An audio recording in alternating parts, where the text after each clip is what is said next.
Ikaw ba yung may-ari ng Sitaw? Hindi. Hindi. Hindi. Ako yung isa sa mga tumulong sa kanila i-communicate yung platform nila. To Kasi the, ano? to the public. Kasi parang umpisa pa lang, labeled na sila as scam, umpisa pa lang. Legit po ba ang Sitaw? Nagkakataon lang na Chinese nga kasi sila, they fail to communicate it to Filipinos. Na if these people is doing their best naman. Kasi ako, nag-start din ako, nahuhusgahan ako eh. So, ang paniniwala ko, in every crisis, there's always an opportunity. Kasi maganda yung ano nila eh, mission nila eh. Ano yung mission nila? Ang future niyan, magkakaroon ng mga warehouse sa Philippines, sa ibang bansa. So, products in the Philippines, may ibebenta natin sa iba't ibang bansa.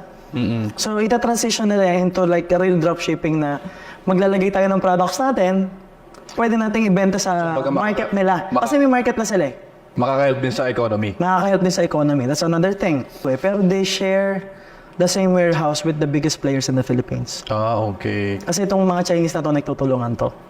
Ano naman masasabi mo sa mga nag-hate sa'yo na sinasabi na hindi daw porkit may SEC or may office sa BGC is technically legit They don't have to invest naman eh. Wala namang namilit sa kanila eh.